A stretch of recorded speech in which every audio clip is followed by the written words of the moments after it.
Upgrade your sleep with the award-winning Pod 4 Ultra by 8 Sleep, a smart mattress cover that fits easily over your existing mattress with adjustable temperature settings ranging from 55 to 110 degrees. You and your partner can each enjoy customized comfort on your own side of the bed.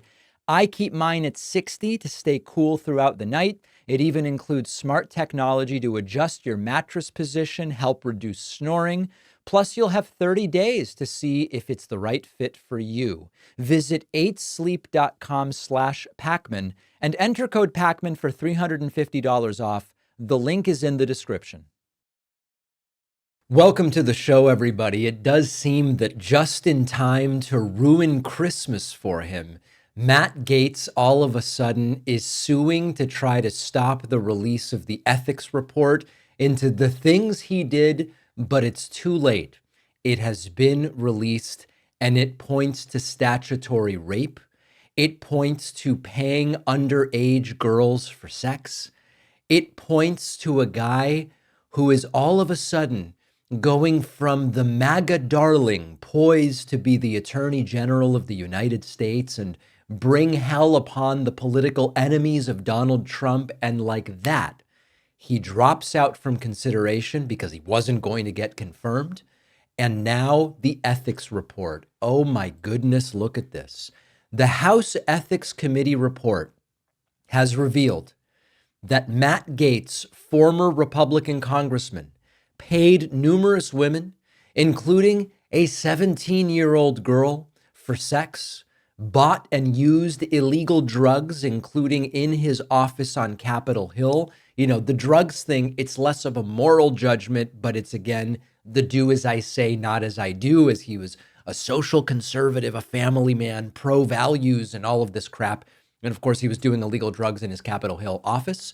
The committee determined that there is substantial evidence that Gaetz violated House rules and other standards of conduct, which, number one, prohibit prostitution, prohibit statutory rape, prohibit illicit drug use, prohibit impermissible gifts, special favors or privileges, and obstruction of Congress with regard to Gaetz trying to obstruct the very investigation into him that found this stuff. The committee said it also received testimony that at a particular party in 2017, Gaetz twice had sexual intercourse with victim A. Victim A was 17 years old at the time and just finished her junior year in high school. These are the people that tell us they know what's right. They know how kids should be raised. Meanwhile, he's allegedly having sex with legal minors. Victim A says she got $400 cash from Gaetz, which was understood to be a payment for sex. She did not inform Gaetz that she was under 18 at the time, and Gaetz certainly didn't ask. Now, Gaetz has denied having sex with a minor before. That is the opposite of the conclusion from this report. Another element from this report reads, while all the women that the committee interviewed stated their sexual activity with Gaetz was consensual, at least one woman felt that the use of drugs at the parties and events they attended may have impaired their ability to really know what was going on or fully consent. One woman said, I think about it all the time. I still see him when I turn on the TV, and there's nothing anyone can do. It's frustrating to know I lived a reality that he denies. Now, you may remember that Matt Gaetz tried to get ahead of this recently with an excretion that he posted to X, where he was sort of previewing, I did some stuff that maybe wasn't the best, but I didn't do anything really wrong. He posted previously, quote, the Biden-Garland DOJ spent years reviewing allegations that I committed various crimes. I was charged with nothing, fully exonerated. As I've mentioned before, not being charged with a crime is very different than an exoneration. He continued, not even a campaign finance violation, and the people investigating me hated me. Then the very witnesses DOJ deemed not credible were assembled by House Ethics to repeat their claims absent any cross-examination or challenge from me or my attorneys. I've had no chance to ever confront any accusers. I've never been charged. I've never even been sued. Instead, House Ethics will reportedly post a report online that I have no opportunity to debate or rebut as a former member of the body. In my single days, I often sent funds to women I dated, even some I never dated, but who asked. I dated several of these women for years. I never had sexual contact with someone under 18. All of these claims appear to be false, mind you, based on the report. Any claim that I have would be destroyed in court, which is why no such claim was ever made in court. My 30s were an era of working very hard and playing hard too. It's embarrassing, though not criminal, that I probably partied, womanized, drank, and smoked more than I should have earlier in life. Well, it appears that there were a number of crimes there. I live a different life now, he says, but at least I didn't vote for continuing resolutions that fuck over the country. Okay, trying to distract. Understand that some of the occurrences outlined in the ethics report took place in 2017 and in 2018. That's 6-7 years ago. The idea that this was some kind of youthful indiscretion. Oh, I was 12 and I got caught shoplifting a king-sized Twix. No, you are fundamentally the same person at, I don't even know, what is he, 40 now? Let's see, Matt Gaetz. How old is this guy? He's 42. He wants us to believe, it's sort of like what Dave Rubin wants us to believe. Dave Rubin wants us to believe that he was a progressive up until he was like 40. And then all of a sudden, he's a MAGA supporter, and it's just a natural, a realistic evolution rather than a grift. Gaetz wants us to believe that when he was 36, he was a completely different person than at 42. And while certainly transformations are possible and blah, blah, blah, it's self-serving here, and I just don't buy it. Don't forget, they tried to hide this from you, MAGA did, and Trump wanted to make this guy the Attorney General of the United States. That's how much Trump respects the people of this country, not at all, that he was willing to subject the country to Matt Gaetz, who really should be, he's the guy committing the crimes, and we're supposed to believe he's going to prosecute crime. Pathetic stuff, and that's why Gaetz is now suing to try to stop this, but it's too late. So listen, the report is out. The ethics report, we know what's in it about Matt Gaetz. It's bad. Statutory rape, criminal drug use, paying underage girls for sex. But Matt Gaetz was panicked and he tried to stop it. Matt Gaetz filed a lawsuit moments before we got word of what was in this report. Fox 8 reports Matt Gaetz filed a lawsuit against the House Ethics Committee in a last-minute attempt to block the panel from releasing its report on the Florida Republican. He filed the lawsuit as several outlets reported on leaked drafts, which CNN and CBS say found substantial evidence that he violated House rules or Florida state laws, which prohibit all the things I mentioned that he did: prostitution, statutory rape, illicit drug use, etc. Panel expected to publicly release the report as early as Monday. The lawsuit asks a judge to issue an emergency order. Gaetz is fundamentally making the argument that because reporting on the ethics report would be instantaneous, that it should be blocked because he says it contains false information. Here's the lawsuit. Matthew L. Gaetz II against the United States House of Representatives Committee on Ethics and Michael Guest as chairman of that committee. This is a panicked lawsuit. And for a guy who said he wasn't very worried, he posted to Twitter, listen, they're going to find that I had, maybe a wild 30s, but they're not going to find criminality. Well, that's exactly what they found. They're not going to find anything beyond just, I dated women and sometimes sent them cash and sometimes smoked. Well, no, it found far worse than that. It found not only crimes, but also violations of House ethics rules. And among other things, Gaetz' concern in this lawsuit is that there's no way to reverse it. There's no way to put the genie back in the bottle. And that's absolutely and completely correct. There is no way to do that because what the House Ethics Committee found, made up of Republicans and Democrats, mind you, is that he did completely and totally horrible things. So we talked yesterday about Gaetz talking, where is he going to land? Is he going to try to run for Marco Rubio's soon to be vacated Senate seat? Or what about trying to fight DeSanctimonious for being Florida governor or whatever? I don't really know that Florida Republicans are going to care about the statutory rape. It might just not be a big deal to them, but I don't know that Gaetz's political future is bolstered by this report. It may not hurt him dramatically just because of who Republicans are and have become, but I don't think that this is the sort of thing that helps him. And of course, recall that were it not for the public outcry, were it not for even Republican senators saying, this is a bridge too far, Bobby Kennedy Jr. to replace vaccines with raw milk, that we can get behind, but Gaetz is a bit too much. Were it not for those Republican senators, Trump and President Musk and whoever is making these decisions, they would have no problem whatsoever subjecting all of us to Chief Law Enforcement Officer, Attorney General Matt Gaetz, despite the reality that he's much more of a prolific committer of crime than prosecutor of crime and defender of victims. He has victims in his wake. He's got to clean up his own mess before he could be the top law enforcement officer. So not a good 48 hours for Matt Gaetz. We will see ultimately what the longer term consequences are of this. But it seems like the Grinch is stealing Gaetz's Christmas. And of course, by the Grinch, we mean Gaetz himself by his own doing. We're going to take a quick break and be back with much more right after this.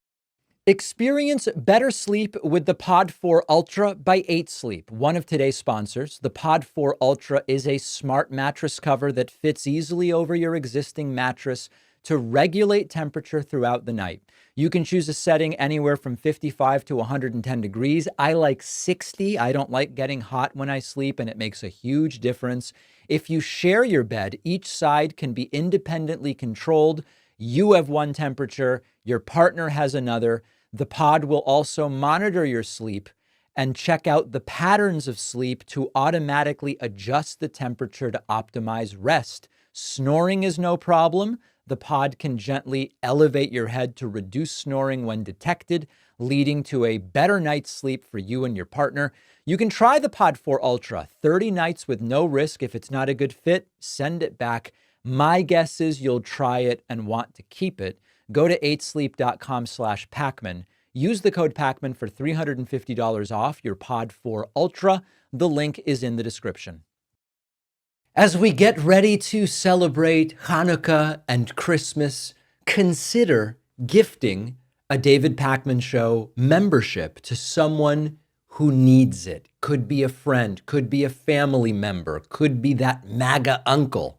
We are primarily an audience-supported program, and as we gear up for what is going to be 4 years of critical importance, I don't know how else to say it, 4 years of importance to democracy, to the guardrails and scaffolding of how this country was built to begin with. As we prep for that, consider which media outlets you are supporting, and you can check out our membership program. See if it tickles your fancy at joinpacman.com. You can use the "This is a gift" checkbox to send the membership to someone else. President Joe Biden has commuted the sentences of 37 federal death row prisoners, converting their punishment to life imprisonment without parole. I'm going to repeat that in a moment, just so we have clarity. This is more than 92% of all prisoners currently on federal death row. There are 3 individuals convicted of hate-motivated mass killings: Dylan Roof, Robert Bowers, and Jahar Tsarnaev, who are remaining on death row. And I'm going to say it again right up front to avoid confusion. This doesn't release anybody from prison. It converts their sentence from death penalty to life in prison without the possibility of parole. Now, this decision was made just weeks before Donald Trump's return to the presidency. And it's just a reminder that Biden, as a Catholic, is morally opposed to the death penalty. He has called it flawed. He has called it irredeemable. And I think both of those are accurate. And we could even go further, and I will in a moment. President Biden campaigned back in 2020 on ending the federal death penalty. Legislative efforts did not succeed. They depended on Congress and they didn't succeed.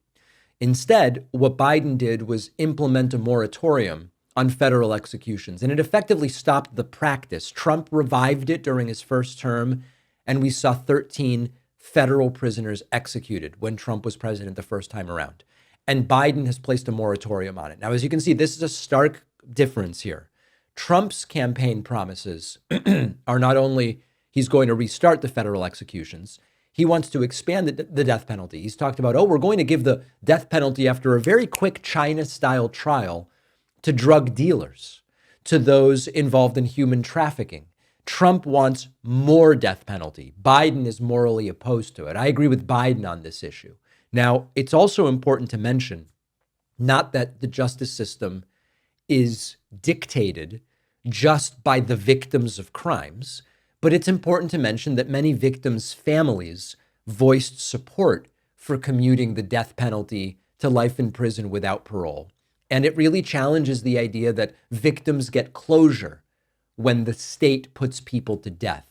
There's a retired police officer whose partner was killed by one of the inmates whose life has now been spared, and he will spend the rest of his life in prison with no possibility of parole. And that individual said, it would not have brought me peace to see this individual executed.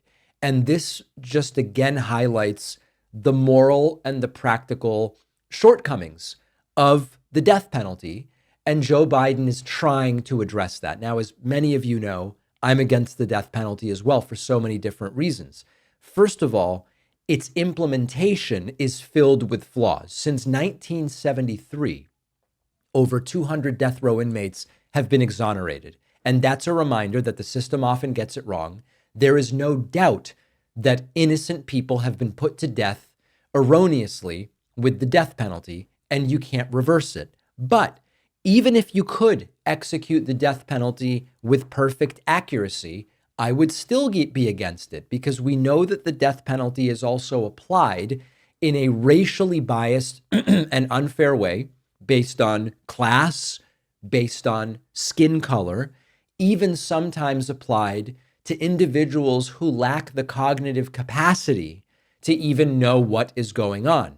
Now, I know that there are people who are most concerned with what things cost.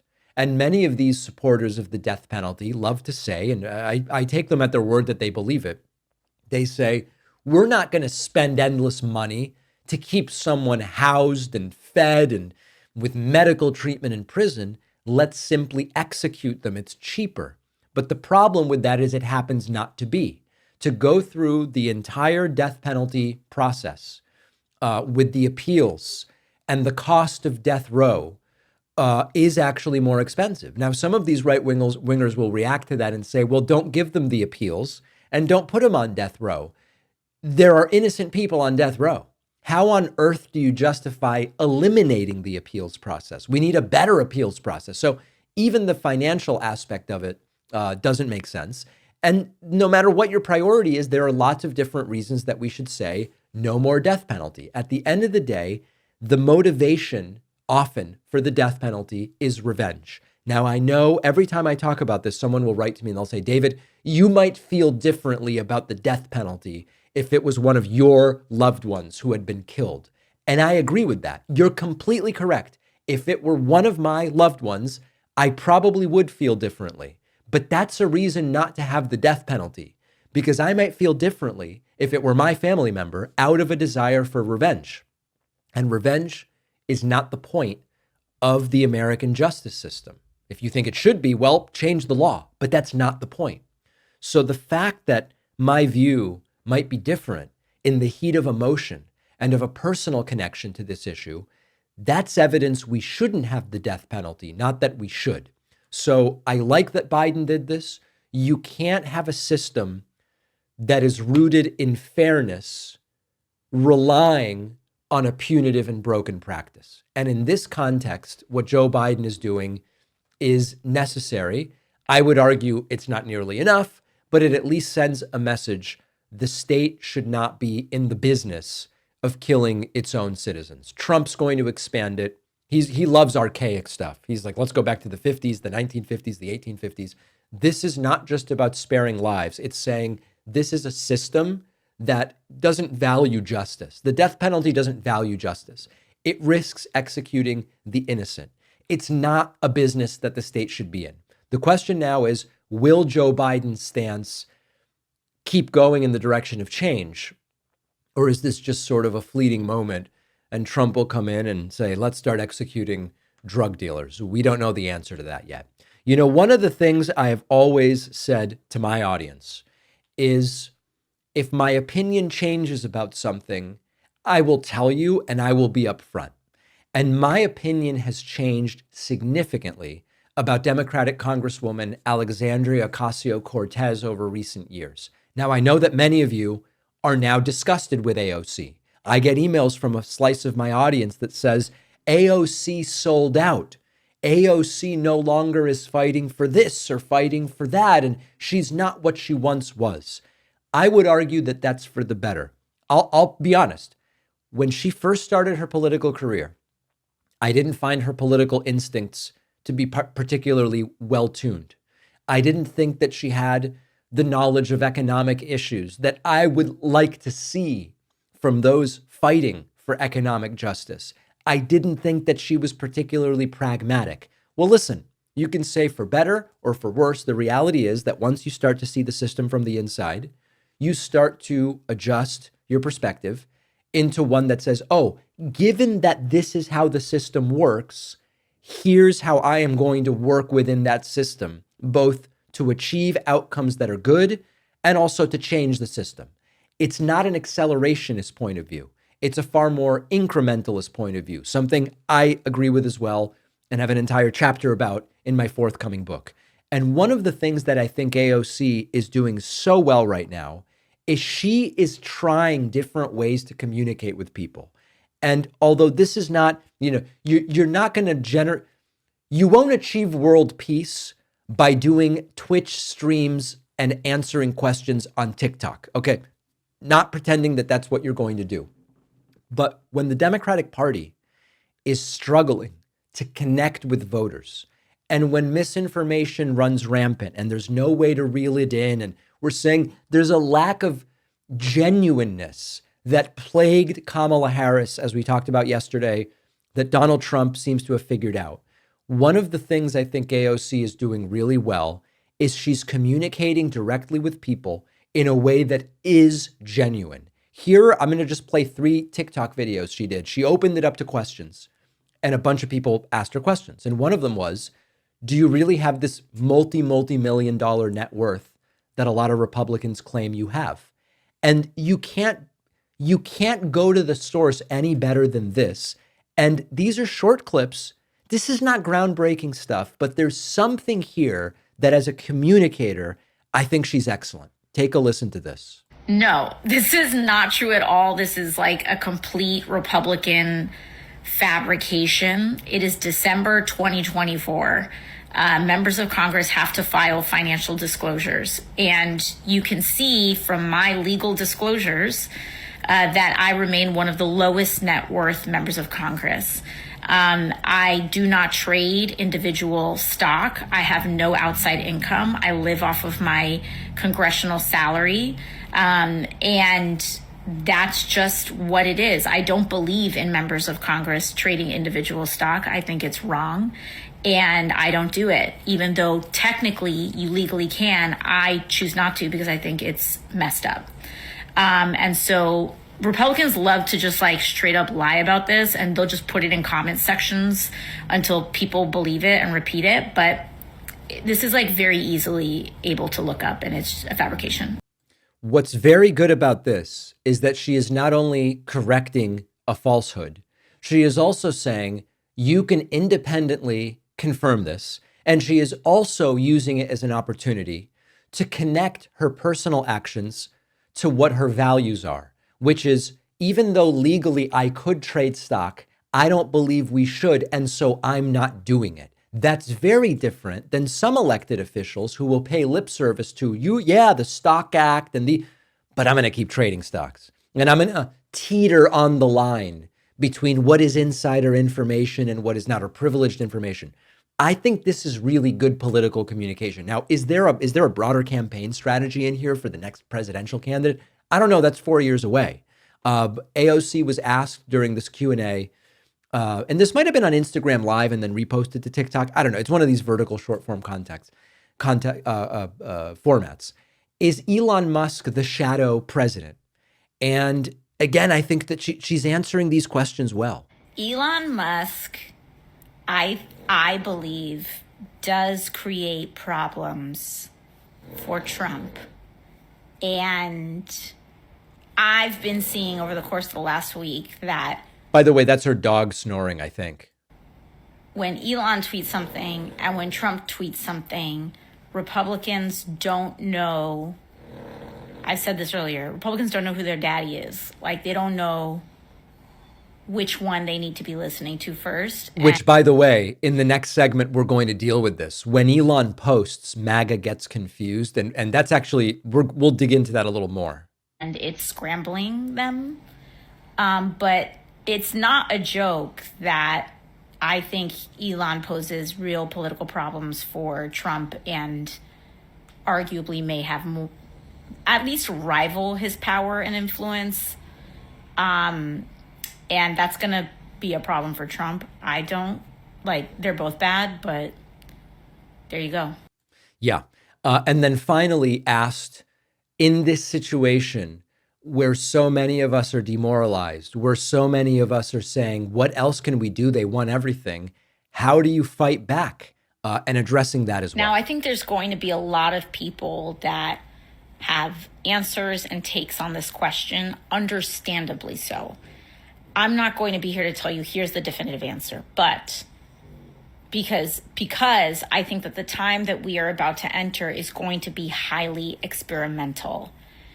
I do not think, to this other question, that it is about waiting for a political party to have an answer. Correct. I do not believe in that, just as a worldview, that we wait for Democrats as a political party to save the country.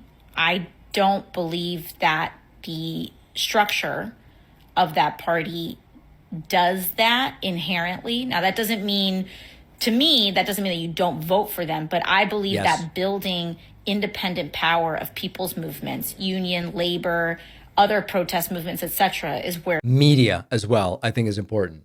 I think this is so good because I have said before, and you might be saying, oh, David, you think this is great because it happens to align with what you believe. Well, yes, right. Yes.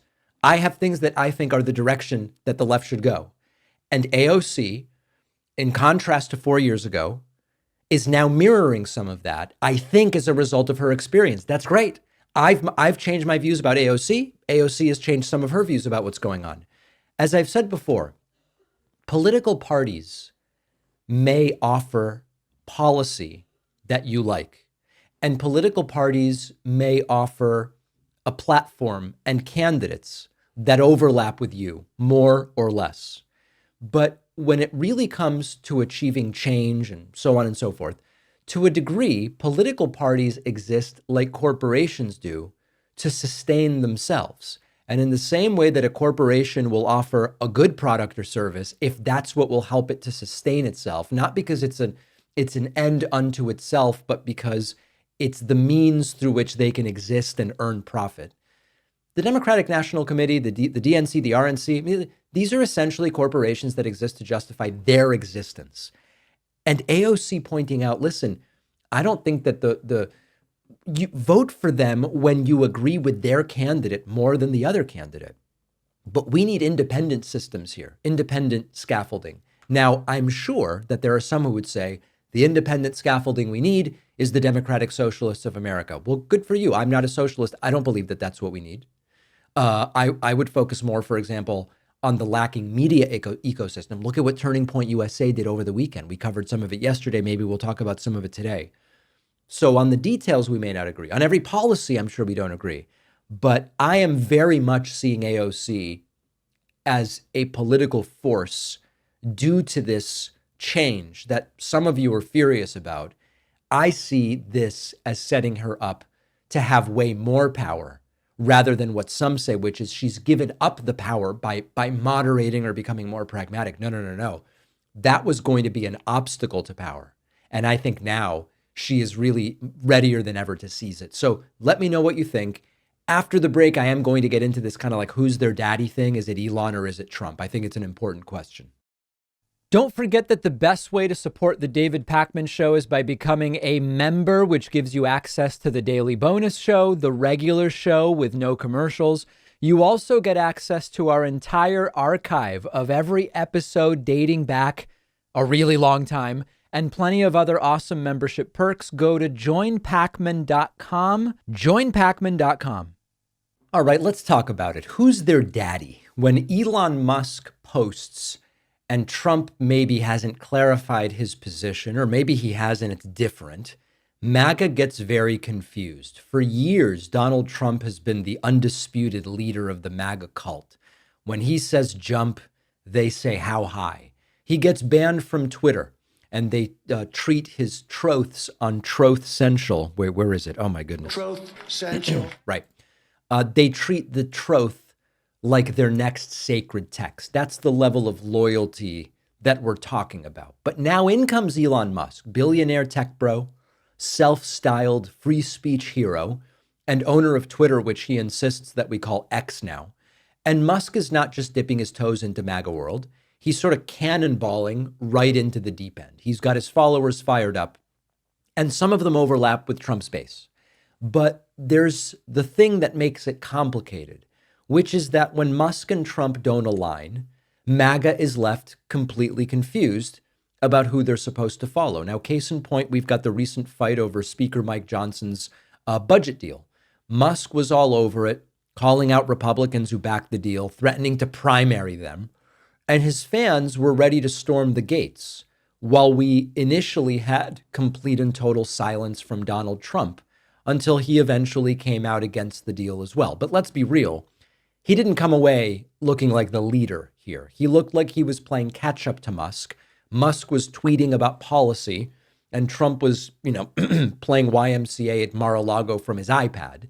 And this is a dynamic that we have never seen before in MAGA land. And here's where it starts to get wild.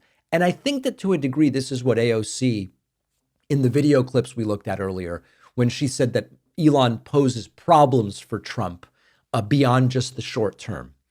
We know that in general, when you have two big personalities like Trump and Musk competing for the same audience, it's like a cult with two leaders, and it doesn't really work. Historically, that doesn't end well.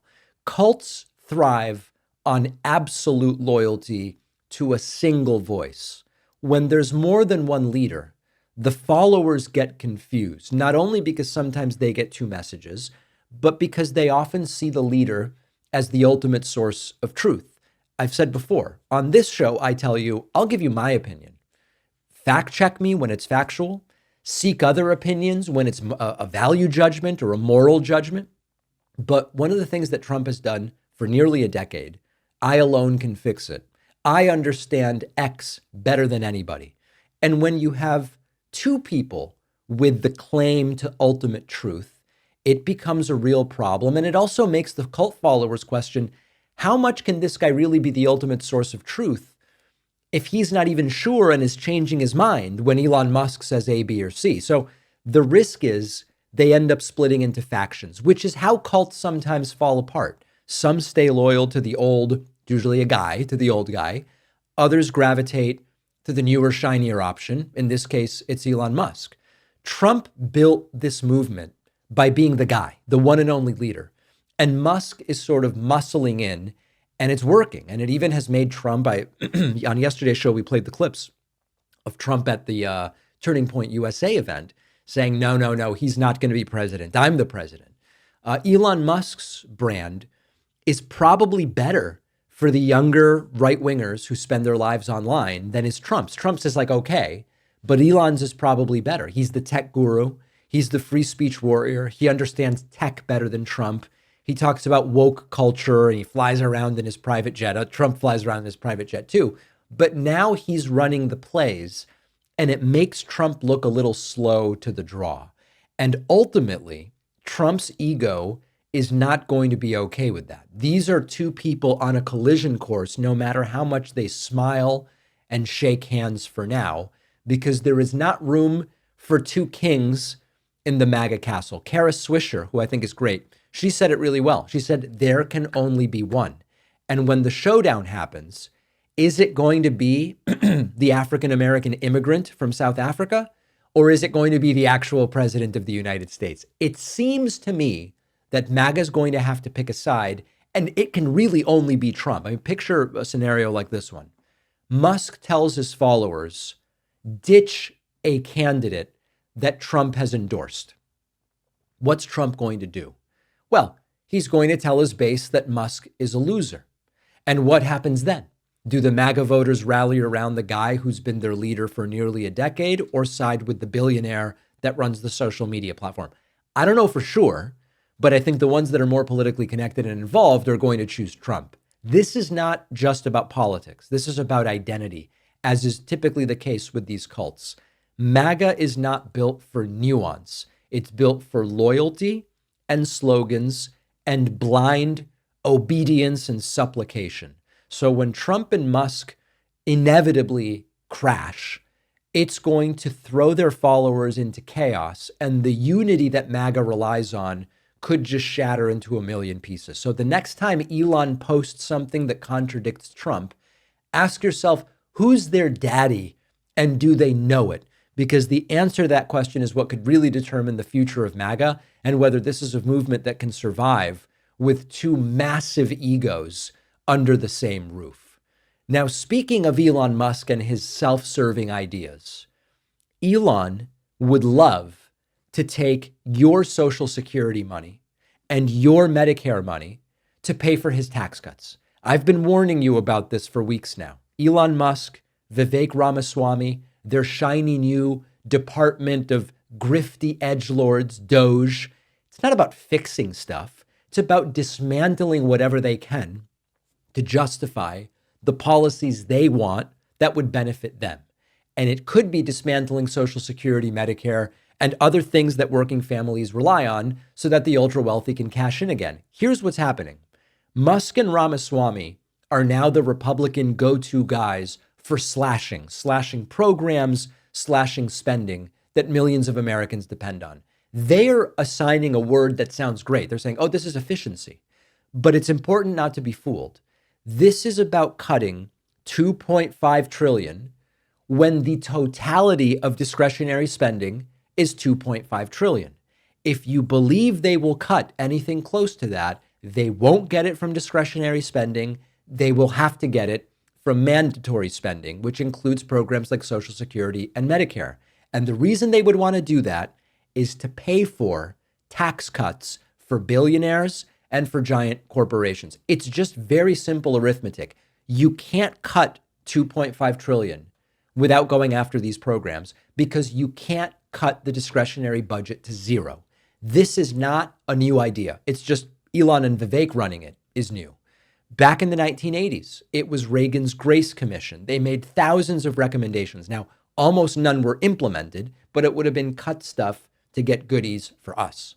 Trump then brought in Carl Icahn during his first term, who resigned after using his position to benefit his own oil refinery. And now it's Vivek and Elon Musk, two unelected, a billionaire and a half billionaire, who are going to get to decide how much pain can Americans endure to pad Elon Musk's bank account. Maybe we cut $100 a month from some seniors and their Social Security benefits. And don't forget that Musk, who's the guy that rails against the inefficiency of government, has personally benefited from billions in government subsidies for his various businesses. So their so-called efficiency plans are a cover, a mask, if you will, for slashing Social Security benefits, raising the retirement age, cutting down the cost of living adjustments, and meanwhile, massive tax breaks for Elon and his buddies paid for by teachers over here and nurses over there, maybe a firefighter or two. That's what this is about. If Doge really cared about government efficiency, they'd start by rolling back Trump's tax cuts for the rich or fully funding the IRS to track down and crack down on the billionaire tax cheats. But that's not the point. They don't want to do that. That might be bad for them. What they want to do is starve essential programs while handing even more money to the ultra wealthy. Now, here's the good news, if there is any. Americans are seeing right through it. We've looked at polling for Doge. It's underwater already. They haven't even started. They're not even in office yet. It's already underwater. People seem to know we could have the best schools, hospitals, and infrastructure in the world if we actually funded them properly. 4 in 5 Americans support raising taxes on the rich. But instead of listening, Republicans are just doubling down on their pre-existing strategy. What can we take from working families? What can we give to the rich and big corporations? It's not about efficiency. Efficiency is the word they came up with that sounds not so bad. This is about Elon Musk and Vivek Ramaswamy using influence to destroy programs that millions rely on. And when it blows up, and it will, they're going to walk away. They will cash their checks, and somebody else is going to have to clean up the mess. I told you that this was coming, and we've got to fight back now, or they will get what they want. Reduced Medicare, hampered Social Security, a diminished safety net, and tax handouts to themselves. We have to try not to let them get away with it. And then, of course, there are the grifters who see it as a cash grab. From a media standpoint, we'll talk about them after this short break. If you value what we do at The David Pakman Show, remember to support us on Patreon. Go to patreon.com/David Pakman Show, where you can get access to behind the scenes videos, the daily bonus show, the commercial-free daily show. You can support the show for as little as $2 a month. Check it out at patreon.com/David Pakman Show. All right, as we are, in the middle of the holiday spirit here, I want to talk a little bit about the MAGA culture war cash grab. When you hear the endless stream of outrage from MAGA leaders about culture wars, whether it's drag queens, critical race theory, some supposed attack on Christmas, it is worth asking whether these people are really fighting for your values, or whether these are even really their values, or are they really fighting for your wallet? Because the issues at play are various combinations of grift and immorality couched as having the moral majority and taking the high road with just looking for cash. I'm talking about critical race theory, trans issues, especially trans sports, drag shows, supposedly woke corporations, gas stoves and light bulbs, attacks on free speech, and the war on Christmas. These are mostly issues with which right-wing influencers and MAGA influencers want to generate clicks and therefore revenue. I don't even really believe they genuinely care about these issues in most cases. Let's go through a few of them. You've got your critical race theory. They love to frame it as a threat to education. It's barely taught anywhere in K through 12 schools, even as an implied framework. Trans rights, targeting trans athletes, bathroom policies, gender-affirming care, exaggerated attacks on women's rights or grooming. These are not real issues. I hate to break it to you, but they generate a lot of clicks, the way I said to Dave Rubin and Ben Ferguson last time I was on the Piers Morgan show. The drag show stuff and drag show story hour at libraries, falsely claiming that drag queen story hours are in any way harming children. They're not.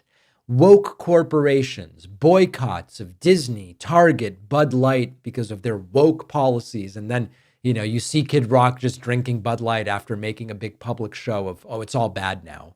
The gas stove and light bulb thing, completely manufactured outrage over regulations that they claim are government overreach into everyday life. Claims of cancel culture, silencing right-wingers, often while attempting to suppress opposing views, completely contrived and fabricated. The war on Christmas seems to always eventually come back. Recycled claims that when you say happy holidays, you're attacking Christianity. So those are often issues that are used. Let's look at some of the grifters that are using these issues and how they've turned this fake moral outrage into cash. And it's critical to understand that the MAGA movement thrives on manufactured crises, whether it's the drag queens at libraries or whatever. These so-called moral battles, they always present it as an existential threat to American democracy.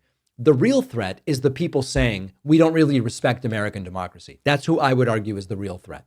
But they say the real threats are, transports or whatever. Behind the scenes, these are all crafted for one purpose: make money, either political fundraising or for media people. The tweets and the podcasts and the insider events, it's all meant to stir up outrage and direct supporters to an open wallet. That's the business model. Now, there's a bunch of different key players here. In some way, MyPillow founder and CEO Mike Lindell, known eponymously as Pillow, he has transformed his company, which is a pillow company at the end of the day, really into a fundraising arm for MAGA. And he talks about election fraud, he talks about trans this and conspiracy theories and that. And it has become a complete and total grift. Charlie Kirk and Turning Point USA, they thrive on donations and sponsorships tied to outrage over these culture war issues. It's not about tax policy and economics. It's, did a college ban a woke? Did a woke college ban a conservative speaker? Or did some book get included in a curriculum that they say is woke? They thrive on keeping the outrage alive for fundraising purposes. Candace Owens, who has built her platform on controversial takes, targeting race, targeting gender issues, targeting Jews recently. Another example, book deals, speaking fees. Being a provocateur can be very lucrative, even if you're not really committed to the issues you talk about. Steve Bannon's We Build the Wall campaign, it was supposed to fund a border wall. He was charged with fraud for misusing donations. His podcast, the speaking engagements, it's all about leveraging fear of immigrants, woke culture for financial gain. Michael Flynn turned his downfall as Trump's national security advisor to a very lucrative career on the MAGA circuit. YouTuber Tim Pool profits from culture war topics like trans athletes or liberal cancel culture. Fear-based content drives views and ad dollars. And that's really what it's about. He will promote election conspiracy theories or sell merchandise or whatever. It's all premised on the same underlying grift. The common thread is that many of these people don't even live by the values they preach. They talk about family values, but they're engaged in unethical behavior. They promote law and order while they're committing crimes. They claim to be fighting for free speech, except they don't like it when it's other people's speech that they disagree with. And the reality is that these people thrive on division at the end of the day. If you resolve some of these issues to the betterment of the average American, your cash flow goes way down. They don't really want solutions, they want outrage. And meanwhile, their supporters are left with empty wallets. Their wallets are full, the supporters have empty wallets, and the real problems like healthcare and access to healthcare, quality healthcare, jobs, wages, education, it gets ignored. It doesn't generate the clicks. It's harder to sell merch around a bunch of those issues. So remember that the cash grab is a major underlying reason for this. And if you understand, we talked about Arkansas yesterday, if you understand the motivation of the cash grab, you will understand what I want to talk about next, which are some of the real reasons that red states are a complete and total disaster. We've talked before about specific red state problems, failing healthcare systems, persistent poverty, dismal educational outcomes, but I kind of want to put it together today. I want to break down in clear categories why red states are failing across the board, why blue states outperform them in almost every measurable way, and why this red state fantasy of seceding into our own country, it's not just impractical, it's economically impossible. Now, we've talked before about some of the most obvious issues in red states: broken healthcare systems, higher poverty rates, underfunded schools, failing infrastructure, obsession with culture wars, and an exodus of skilled and educated workers. Let's take a more holistic look at why red states consistently underperform. First of all, economic output. GDP per capita, blue states dominate. Poverty is higher in red states. Educational attainment is lower. Wages are lower. Federal subsidies. Ironically, many red states survive on federal dollars generated by blue state taxpayers. If you're in Mississippi or Kentucky or West Virginia, you would implode without the cash infusion subsidized by the blue states. It's affirmative action of a sort. It's not self-reliance. By their definition, it's freeloading. Number two, health outcomes. Maternal mortality and preventable disease. Red states are worse off. Medicaid expansion. Many red states refused to do the Medicaid expansion as part of Obamacare. It left millions of red staters uninsured. Culture over care, fighting mask mandates at hospitals, refusing basic public health measures. It's not freedom. It's a way to keep diabetes rates high and health outcomes grim. Education. The red states systematically underfund public education. What do you get? Well, they fall near the bottom in terms of rankings, in terms of college attainment, in terms of test scores, in terms of all of it. Book bans rather than real investment. They could strengthen schools, but instead they're busy banning books, gutting diversity programs. And in blue states, you've got investment in teachers, in infrastructure, the whole nine yards. Labor rights and wages, right to work laws in red states, anti-union policies in red states. These don't help people. It's not a coincidence that when you have a state that's hostile to organized labor, you have more poverty and lower wages. That's the whole point of organized labor, to get people out of poverty and to raise wages. And this also connects to the brain drain. Skilled workers who want fair pay and decent protections move to states that value organized labor. Infrastructure. Red state infrastructure often has a 1950s feel. Chronic underfunding of roads and bridges leads to crumbling systems. You'll sometimes have catastrophic failures like what happened in Texas with the power grid collapse a couple times now. And this also, if we zoom out, the economic diversity of blue states is important to consider. Economies that are based on many industries are more resilient. In blue states, you have many states where it's tech and finance and entertainment and manufacturing and biomedical. It's all of these things. In a lot of red states, you have one industry, oil. Okay, that's it. So now you are tied to oil inextricably. Agriculture, that's it. Your entire state depends on agriculture. That's a recipe for disaster when market conditions shift. So this is not some kind of bullying of red states by blue states or by the federal government that has led to this. The policy choices of red states led to this. Ideological distractions in red states, instead of tackling real issues like poverty and healthcare, they ban books and target drag shows and whatever else.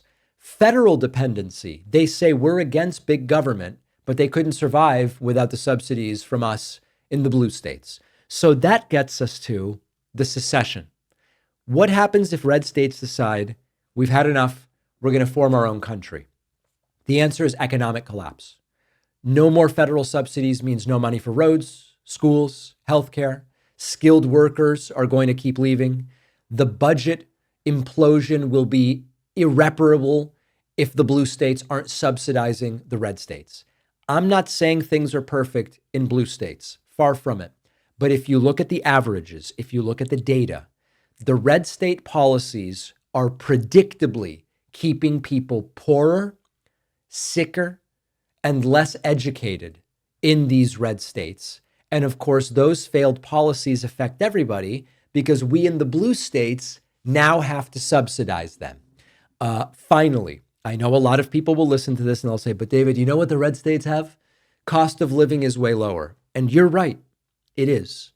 When wages are lower and there is no competition for housing and infrastructure is so disastrous, of course it's cheaper to live there because fewer people are trying to. And so this is not a glitch in the data. This is the reality.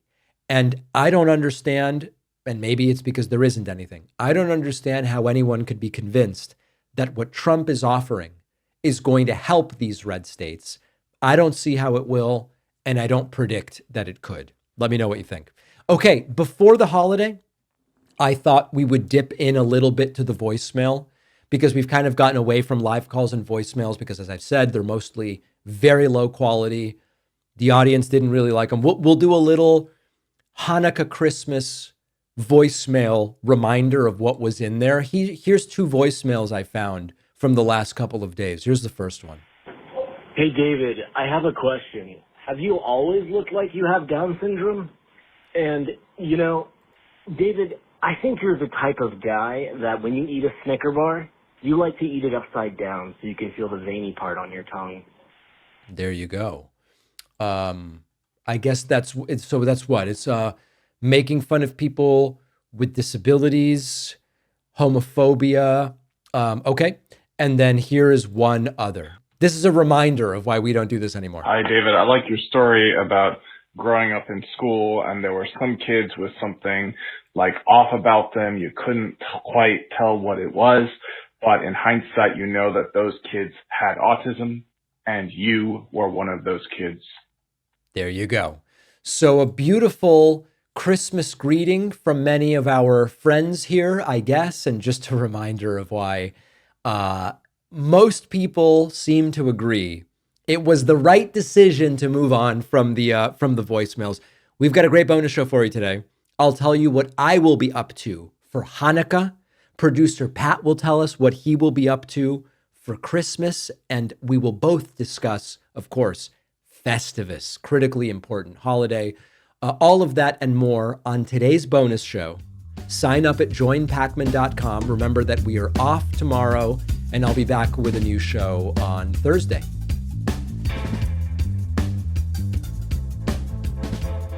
Thanks a lot for watching today's show. I just want to take a second to tell you about today's sponsors. Upgrade your sleep with the award-winning Pod 4 Ultra by 8 Sleep, a smart mattress cover that fits easily over your existing mattress with adjustable temperature settings ranging from 55 to 110 degrees. You and your partner can each enjoy customized comfort on your own side of the bed. I keep mine at 60 to stay cool throughout the night. It even includes smart technology to adjust your mattress position, help reduce snoring. Plus, you'll have 30 days to see if it's the right fit for you. Visit 8sleep.com/Pacman and enter code Pacman for $350 off. The link is in the description.